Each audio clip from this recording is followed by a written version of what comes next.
Hi, everyone. Welcome to today's Research America Alliance discussion. We're so grateful for your membership, for those of you who are member organizations. And if you are not a member of Research America, please do reach out to us. My colleague Anna Colleague would be more than happy to connect with you to discuss the benefits that come with being an Alliance member organization. Her email is in the chat. I am moving quickly because we have a lot of ground to cover, and we're so excited today to be joined by Dr. Barbara Bierer. She is the director of the Multi-Regional Trial Center, MRCT, of Brigham and Women's Hospital in Harvard.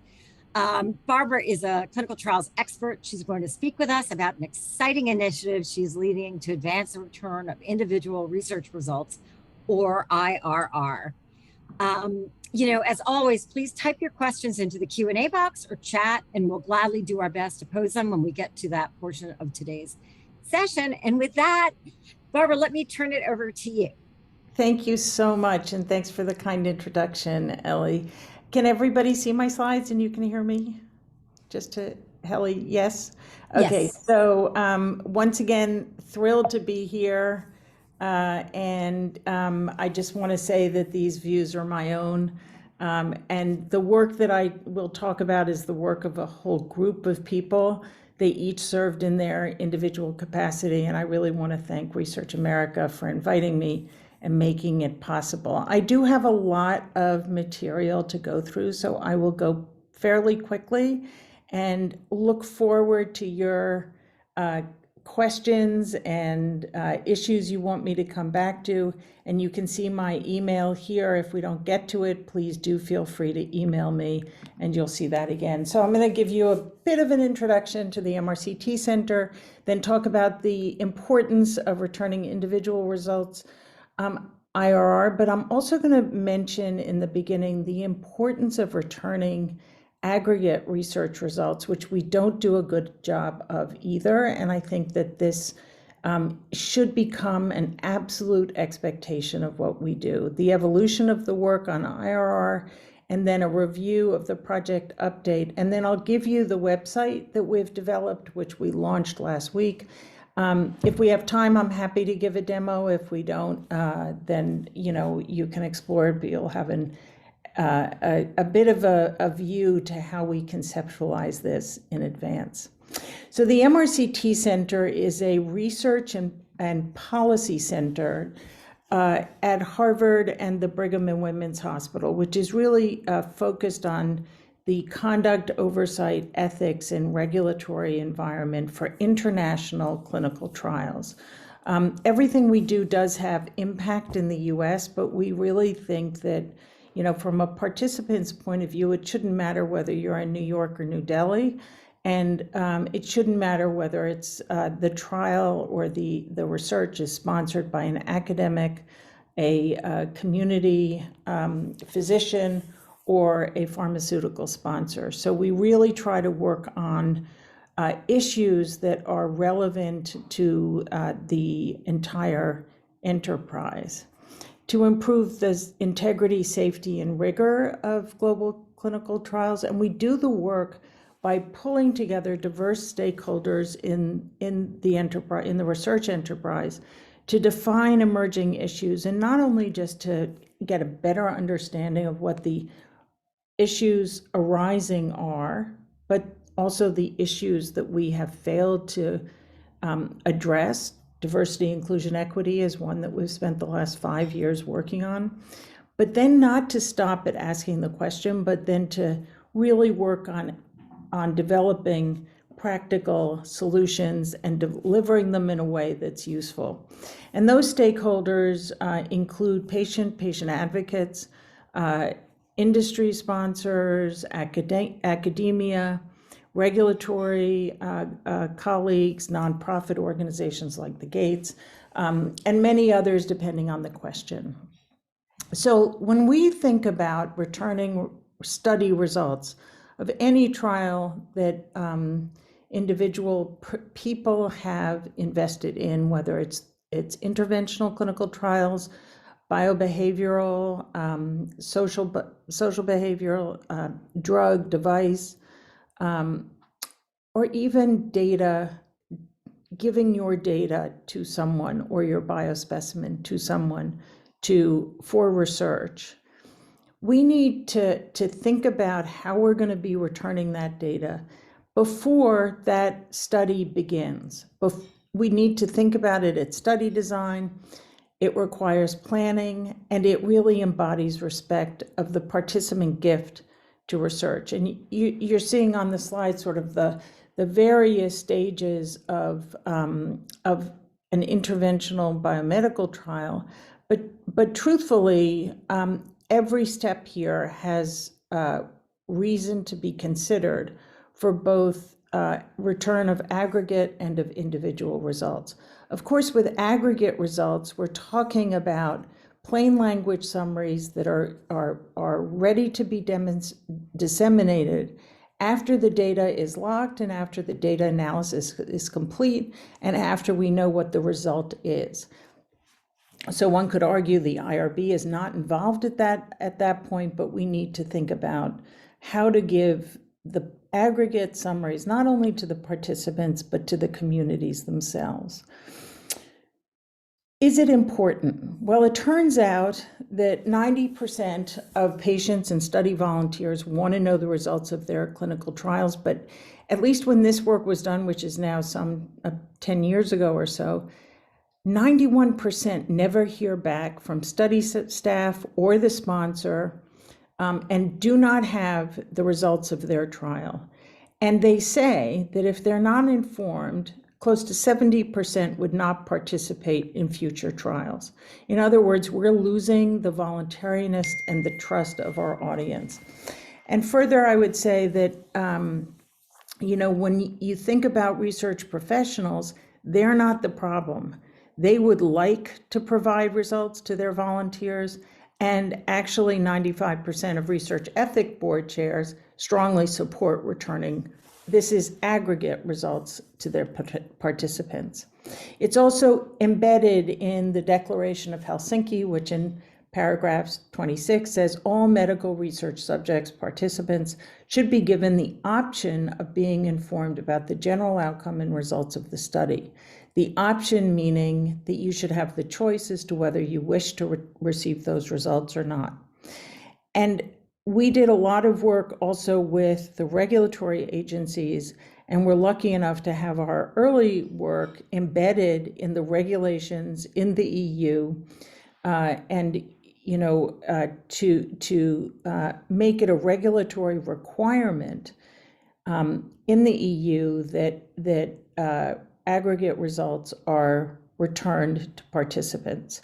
And what it says there is, irrespective of the outcome of a clinical trial, in other words, doesn't matter if it's positive or negative, within 1 year from the end of a clinical trial, in all member states concerned, the sponsor shall submit to the EU database a summary of the results of the clinical trial, and that it be written in a manner that is understandable to laypersons.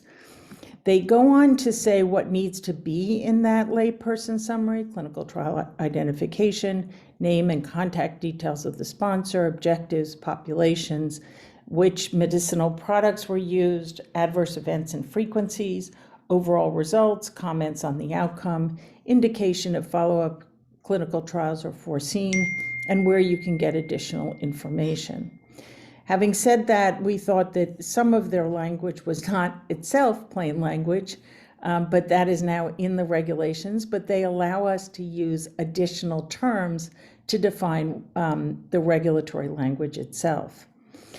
The FDA have not done this. They don't have a problem with this so long as your results return are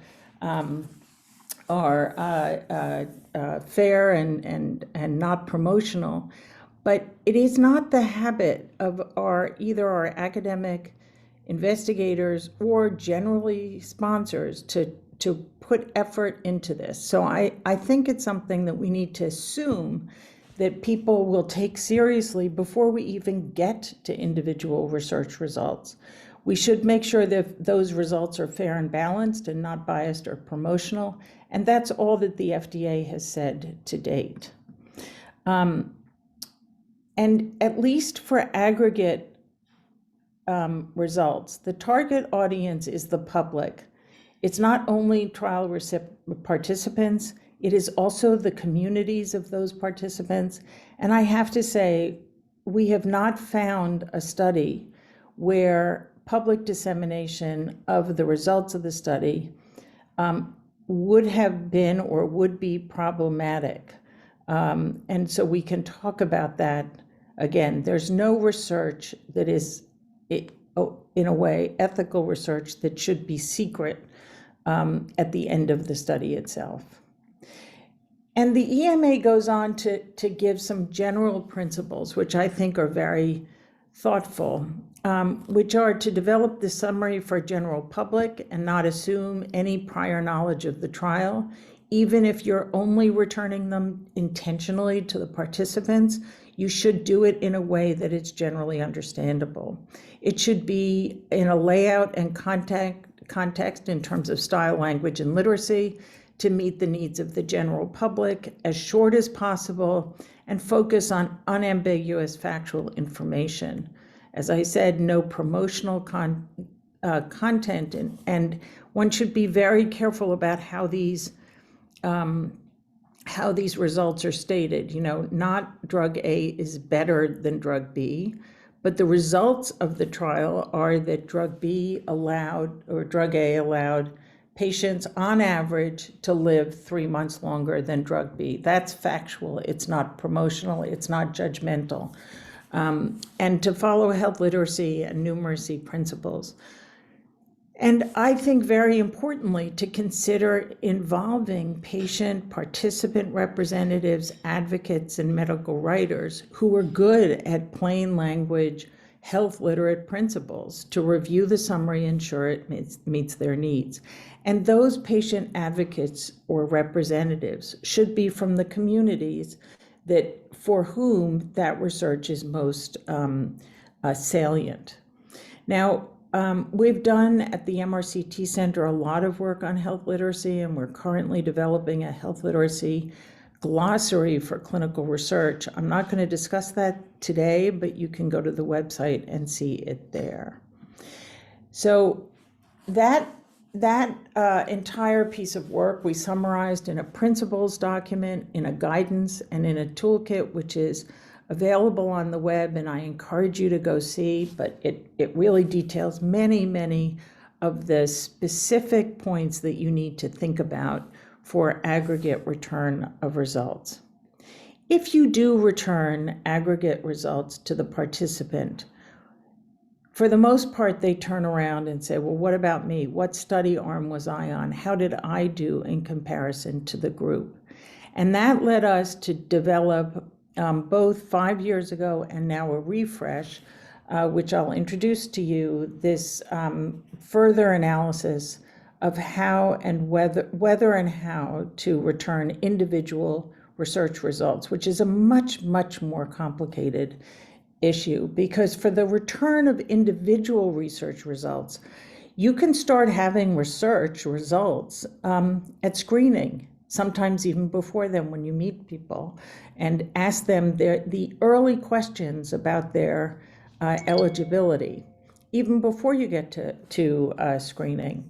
In fact, and throughout the study, every time one does a research procedure, asks a question, interacts with a participant, there is the possibility for research results. And each of those research results, the possible information that you will learn as an investigator, you need to think about in a detailed way. What kind of result is it? Is it going to be reliable? Is it actionable? Is it important for the participant to know? And and who's judging for the participant whether they wish to know? And is that an appropriate judgment to give? So let me discuss this a little bit further. So for the purpose of this discussion now, IRR is any data or test result from a research study that is specific to an individual, such as the study arm assignment, the lab results, genetic sequencing data, imaging data, all sorts of other data. It's not what I've just described as aggregate results plain language summaries or lay summaries that provide study participants with the overall findings from a research study, which I think is much less complicated, as I mentioned. And that's also based on the importance to research participants who consistently desire and expect to receive both individual and aggregate research data from the research studies in which they have participated, and I think evolving expectations about data transparency and data ownership that are changing in society. And I think returning individual research results anticipates and responds to those expectations. It's also based on foundational ethical principles in research that can and should be applied to the return of IRR to participants, beneficence, respect for persons, justice, and non-maleficence. But again, I don't think we force results on participants, but the option for participants to have those results should be anticipated and delivered insofar as it's possible. Now we're going to talk about what's possible and not. So we did release this first version in 2017. It's on the web, you can see it. A strong case was made for the ethical imperative of returning it. We introduced a classification of research results based on timing. When were they available? Were you still in contact with the participants at the time that you received or had the result? How actionable was it? Was it done in a laboratory that was reliable? All sorts of issues like that. And then a really robust set of considerations for returning genetic information. And if we have time at the end, I'll talk a little bit about that. And it was really presented as a starting point for external stakeholders to build upon, because it wasn't generally the practice at least 6 or 8 years ago as we started. And I would still say it's not generally the practice today. And we wanted stakeholders, investigators and their institutions and sponsors to begin to think about this as part of their responsibilities. Now, as I said, there are different kinds of results. Aggregate research results, plain language summaries, then which arm was I assigned to? Doesn't say arm A or arm B if there are arms, and how do I get that information? Then there are routine clinical results performed in the course of research. Clinical results, those that are done that are equivalent to the results you would receive in a clinical medical visit. Those can be urgent. You do a baseline blood draw and you find somebody's potassium is dangerously high, or their red cell count is dangerously low, or they have a mass on chest x-ray. They can be actionable, something that isn't urgent but is nevertheless something that needs to be attended to, somebody who has a borderline high blood pressure or a high cholesterol or a high hemoglobin A1C. Personally valuable, something that somebody would wish to know, even if we can't do anything about it. And then a whole set of research results that we have no idea what those implications are. A variant in a genetic screen, what does that mean? We have no idea. There are incidental findings discovered in the course of a clinical trial that are of potential significance or actionable, like a mass on chest x-ray, but then there are those of uncertain significance, where you see what looks like a benign variant, an extra rib on chest x-ray. There are research results, which are those that are not done in a clinical laboratory, but are done for research purposes. And there are some that are of likely or uncertain significance, some of which are also of potential commercial value when either investigators or sponsors are looking for a novel biomarker to predict, prostate cancer. They don't want to share that until it's validated. And then there are genetic and genomic results that are truly research, and then some others. Now, if you look at these go from sort of easier to define to harder, and we're going to just start with those that we think are really ready for prime time. So we heard from a lot of our collaborators that we had introduced this concept, but that it was really hard to do. It was hard for companies to sort of get the internal resources and commitment to be able to return results, which is usually done back to the investigator and the investigator to the participants, because very rarely do the sponsors actually, the pharmaceutical companies actually have a contact with the patient or the participant, and all sorts of other problems. So we started with this task force, and they've been incredibly wonderful over the last year. And first we said, well, what results should be shared? Has the participant opted in to receive results? As I mentioned, I think that is something that people should be asked, and they should be asked repeatedly, and we can talk about what that means. Not pressured, but just make sure that they have an opportunity to choose whether to receive their results. Are the results analytically valid? Were they done in a way that we can trust that a high glucose is a truly high glucose? Do they have clinical validity? Is that actionable or urgent? Are the results of personal utility? Does sharing the result impact the integrity of the study? This is done, after all, for your participant in a study in order to produce generalizable knowledge. If giving that result in the middle of the study will influence the outcome of the study, you should really think about whether or not, or when in the timing of participation, the study results should be returned, if it's not urgent and requiring medical action. Does returning the results comply with institutional policy, legal and national laws and regulations? And here in the U.S., by the way, we have a lot of laws about how returning results the results must be performed in a certain validated laboratory, a CLIA-approved laboratory, and that's been a problem intermittently. So we knew that there was a need for an update.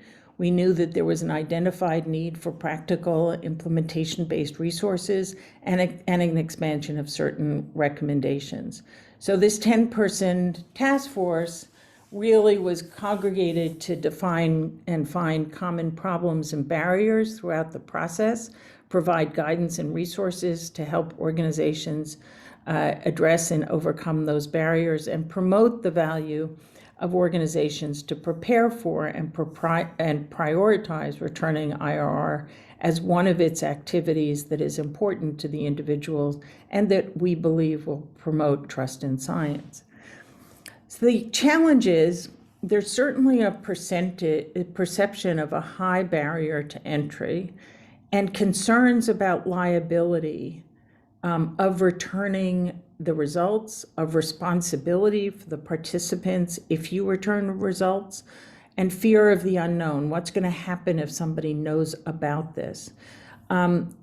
There was an unclear differentiation of responsibilities between and among stakeholders. What's the responsibility of the investigator, of the healthcare provider for the participant, who is their doctor, for the institution, for the sponsor, even for the CRO or for the laboratory?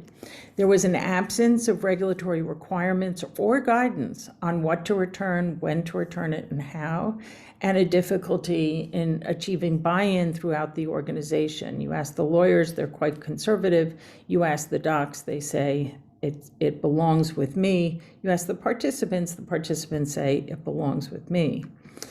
And we started with guidance on getting started with a plan for a gradual progression through these steps from easier to harder, roadmaps to clarify the stakeholder roles and responsibilities, a reclassification of the results type to frame the return of results, guidance on how to create a plan for returning, specific tools, and then topics to review. And I'm going to go through that now. It's been developed into a website, which I hope to clarify for you, as I think that it really tries to break down many of these issues so that we can all engage, adapt, and promote IRR going forward. The intended audience is fourfold. The research sponsors, that's either investigators or institutions, the IRBs, the ethics review boards, and the human research protection programs of the institutions, study staff and investigators, and then patients and participants. And there are roadmaps for each of those, going through the different considerations as one walks through the considerations for the whether, what kind of research result, how to return it, and when. This is the website, and I'll give you the URL in a minute. And if you look at the beginning, it's how to get started and why to get started. And you'll see that we've done a fair amount of work on a proposed progression of return, which outlines exactly what I had gone through from easiest to hardest. Designing a pilot and thinking about how to pilot to get some experience in this, who to involve in the institution to make sure you're not getting out ahead of the institution, methods for returning IRR, is it by text, by email, by telephone call, by visit, by website, how do we think about that? And then finally establishing a policy for what the institution or organization will do. If you look at how to return, as I mentioned, each of the stakeholders have a roadmap. You determine what to return and then how to return it, and then result-specific guidance. So if we look at it, we've divided these into urgent, actionable, personally valuable, and no known implications. And for each result, we walk through the considerations for each of them.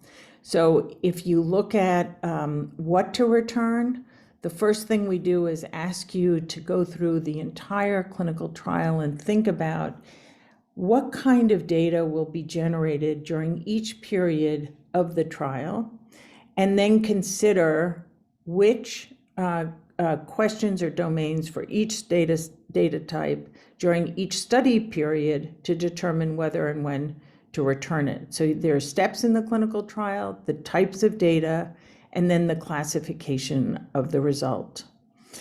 And then for each of the roadmaps, you'll see that there's a roadmap for each stakeholder. It provides a basic overview of each role's responsibility and tasks in a different time period, sort of over the course of the study, and then links to additional tools and responsibilities for each task. So there's the time period, on study, responsibilities and tasks, organizational buy-in, establishing a policy, protocol review and regulations, and then who returns results and to whom, when should it be returned, how should it be returned, a choice for each participant as to whether to receive, looking at the different ways of returning it, and then of course the consents and how to provide for consent and how to provide for optionality in consent. And each of these recommendations has a call-out box for different kinds of research results to think through each of these different study results in a disciplined, organized, and thoughtful way. So the website is overlapping, obviously, depending on your role. You'll get to some of these through different ways, but the guidance is separated by result type because, after all, how you think about returning an urgent result that needs medical action is quite different than personally valuable ones. For each data type, there are examples, basic considerations, informed consent guidance, what should be in your consent, what should be, how to make that optionality available, regulatory requirements, gathering the patient's healthcare and provider contact info if you're going to need it, and then expertise. And then finally, tools and templates, resources. And you can see that we have a whole series of downloadable tools that support the adoption of returning IRR in a compliant and respectful way, each of these trying to lower the barrier in what we're doing. So IRB approval checklists, contact forms, information sheets, and then resources for participants. And finally, for the participants, we have a whole series of questions and ideas about things you should be able and equipped to ask your provider so that you're prepared to ask those questions and decide whether receiving these results are right for you. So we want to equip the population with the right questions in order for you to get the answers and for you to decide whether this is the appropriate approach for you. And with that, I'm going to end now, and there will be further review for returning genetic information, some guidance for biobanks, returning results to parents, guardians, and representatives rather than to the individuals, additional case studies, and more. Here's the website, and I look forward to your questions. Thank you.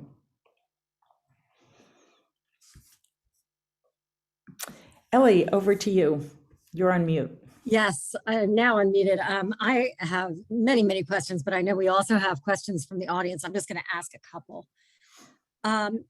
Barbara, has the issue come up of whether my research results were used or not? You know, something happened during the process of the clinical trial. There appeared to be a glitch. I have to say this is personal experience. This happened to me in an imaging study. And they would not tell me whether my results were used. So you can imagine my interest in participating in another study diminished a bit. Yeah. What, you mean used later to inform the research, or yes, was meaningful in that did they have to exclude my results because of that glitch? So that's an interesting question, and one where, there is a fair amount of data cleaning that goes along. So if there's a glitch and something's known unreliable for whatever reason, that we, in order to have integrity to the study results, you don't use them. But that's going to happen randomly, hopefully not systematically, and is an anticipated part of analyzing results. Oh, I definitely get that. But in terms of transparency to a patient who has a feeling, that because things go awry. Let me just say that I can't answer for your specific. Oh, no. But generally, was I in or was I out? Is that a reasonable if somebody knows, then I think it's reasonable. But for the most part, in pharmaceutical sponsored studies, there is a firewall between the data and the individual. So it's coded, that makes sense. And it's coded. We don't necessarily want the sponsor knowing the individual identity of participants, and therefore that entire process is blind to the investigator, the institution, and the participant. Doesn't have to be, but that's the way many of them are set up. That's so interesting, because in that case, how do you actually return patient data to individuals? So because if the sponsor has the information, not the trialist, and this is a three-part, it's from a pharmaceutical company, there is a code. They don't know the code. The investigator does know the code. I see. And can return to the individual. But it means there has to be an intermediary. Or you have your own code, and we're moving towards this in the future. You have your own code, and you can go onto a website and say, this is my code, 617283, but nobody else knows that that's your code. So you can get your individual results. The problem with a website is there's no one to ask. If you have a question, right? So we've got all these things to figure out. How do we support participants in their journey in a meaningful way? So another quick question, or I don't know if it's quick, but I've interacted and tried to be of assistance to a couple of rare disease organizations that were trying to secure their natural history data. And it turned out to be difficult from the investigators that held that data. What are the discussions around that issue, or has it evolved and we're dealing with a situation where now Yeah, now really the patients do great there question. is access. Great question. So I'm going to answer it with two lenses. One is in the rare disease population, we have to balance this effort at transparency with patient participant privacy and confidentiality. And it is much easier to identify someone the rarer the disease. So in terms of having a framework of protecting confidentiality and privacy, we need to make sure we do that rather than share indiscriminately, which we don't do anyway. So that's one thing. But on the other side, I think that the conversation is evolving, and it's evolving for two reasons. One is people really understand how important the data itself is, and also I hope and I think is a growing respect for the fact that as investigators, we're not owners of the data, we're stewards Yes, of the I think data. that's what it comes down to. Participants, you own your data. Now, I don't think that's a financial decision. I mean, I think it has to do with a decision about respect, and that you should be able to decide how your data gets used in the future. And thank you so much, Barbara, because that's just I think that's emblematic of the perspective with which you're coming at this, because there are financial implications. There's whether that natural history data could be used by another company to develop, in their product development work. And so thank you for that. I know we do have questions. Anna, do you want to join us? I don't know how much time we have. I just want to do a call out to Jamie Tyrone, who's on the chat, who was an incredibly important voice for participants and it informed all of our thinking. So thank you, Jamie. Yes, thanks, Jamie. And thank you, Barbara. So one question that's come in, this person's asking, who do I speak with if a request to receive my results is refused? That's a great question. So I would say that the first thing to do, this is complicated, right? So the first thing to do is probably go back to the informed consent and see what was promised. And then I'll give you the company answer and then I'll give you my answer. The company answer is to go back to the institution, go back to the investigator and call patient relations or call, or call the institutional review board. My personal answer is the following, and if you're a reporter, don't quote me on this. I think personally, as a physician, that I would rather be on the stand defending my decision to return a result that a participant has asked for than to be on the stand defending why I didn't because it wasn't done in a CLIA-approved laboratory. I would definitely put all the paperwork in place to say, you can't rely on this data, I don't know what this means, you should know that this needs to be validated, this should be this, that's it, and we have no liability for what you do with this data. Right. I think we should be returning what you asked for. And actually, if you're in a HIPAA-covered entity and it's part of the limited data set, you can ask for it. We don't have to give it to you as physicians in a HIPAA, unless you ask for it. But if you ask for it, they've never decided whether we must or must not. So I'm not a lawyer, so don't quote me. This is just for us. That's so interesting that HIPAA doesn't have that specification. And I'm just saying I'm not aware of it. And I'm not aware of very, very many things, but I think that if a patient asks, that we should be giving. And Jamie, one thing that you said, I think that is also important, and I think it can be daunting, is to read your informed consent materials carefully. Yeah. I'm the kind of person who signs on the dotted line, but I think it's very important. Well, and I'll say something else, that none of us read terms of service anymore. We Right. agree on an app, and we're sharing all sorts of data. Yes. And we should be careful about that, because you're using an app in a clinical trial which asks for information which you wouldn't be disclosing otherwise. Right. It's not, so we need to be much better advocate for ourselves as well. Yes. But if there is a HIPAA enthusiast on the phone, on the call, feel free to correct me, because I am not. Thank you for that. So another question, this person is asking, is NIH involved in IRR? Can you speak to that? Is NIH? Yes. So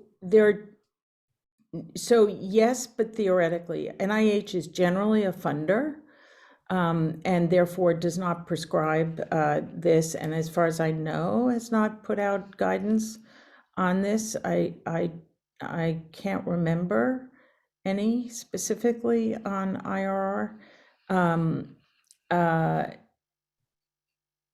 They do have an intramural program where they do their own research, and I don't know about that. That's work done in the clinical center. So there has been the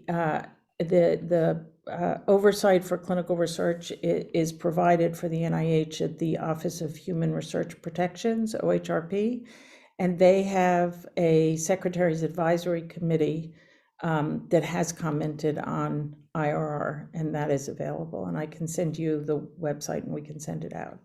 And I have to give NIH a shout out that they have been quite helpful with the groups that I've been trying to assist. It is NIH intramural researchers data, and they are working very hard to be helpful in that regard.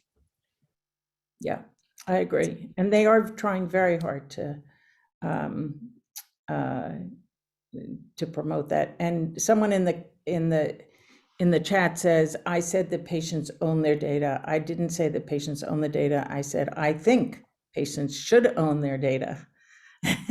And that is a very different, that's a matter of principle. And as far as I know, not a matter of settled law. Absolutely. Settled law. Got it. Thank you. Another question, this person's asking me, if you are funding research, how can you build into the RFAs language that encourages the sharing of this information that we've been talking about? That's a great question. So I think funders actually have a huge role to play in this. And I've talked to a number of funders. I'm happy to talk to more. I think that funders generally should, at a minimum, ask for a plan. Just start with saying, what is your plan to return aggregate and individual results? If they ask the question today, it will change behavior tomorrow. Perfect. And then we will be able to build on experience and, sort of a general approach that this is something that we should anticipate, think about. There are lots of times where it may not be appropriate to return individual results, and at a minimum, I think you should explain that. Why isn't it the right thing to do? And that's okay. So long as these things are conceptually, reasoned, and there are reasons for doing it in the first or and that's defensible. I'm not sure we should, like kids have a claim to their results, and yet the law prevents us from giving it directly to the kids. I mean, why is that different? And if you have somebody with sort of, different disabilities, you want them to be able to interpret it correctly. We need to be very thoughtful about this process, but we need to get down. No color. We need to move down the path to understanding what we know and what we don't know. And right now, there's more that we don't know than we do. Thank you for that.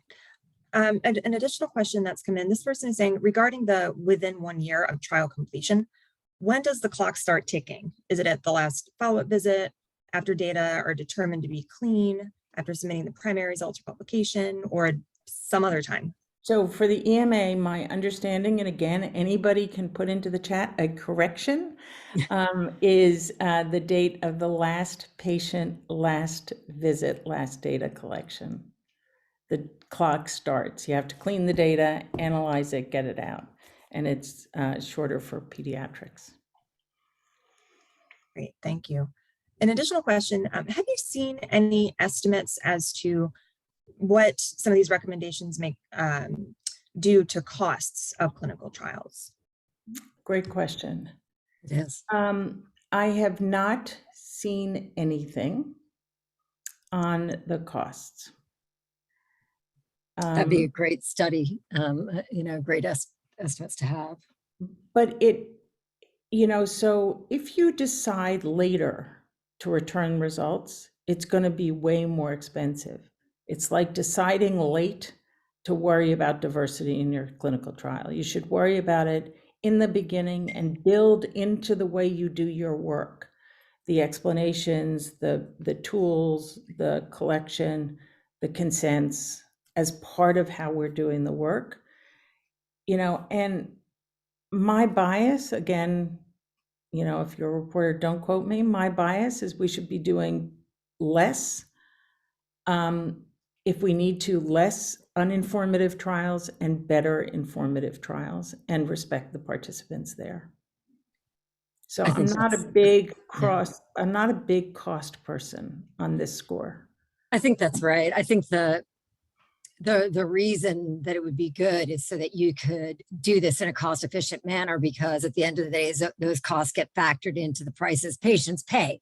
So, sometimes that feels like we can't win coming or going. But I think it would be important to follow your advice in terms of how to do this efficiently. Yeah. And also I want to say, I don't want perfection to be the enemy of the good here. Yeah. Let's get going. Let's figure out what we need to know. Let's move down this path together, understanding we all have a lot to learn about it, and we're going to learn together. And it's not a fight. It's let's do this intentionally and do it together so that, 5 years from now, we're having a different conversation. Terrific. Thank you. An additional question that's come in, Barbara. How, as a patient, should I talk to researchers who want me to participate in a trial about my desire to receive my individual results? Is that something that this person should phrase proactively? Absolutely. And if you go on the website, in patients and participants section of the resources is a whole set of questions you should ask. And frankly, I think that the more participants are enabled of the kinds of language and questions that they're entitled to ask, it might inform whether or not you decide to participate. And I think that's fine. And if they don't know, they'll be honest about saying, look, we don't know what's allowable or not, and find out and get back to me.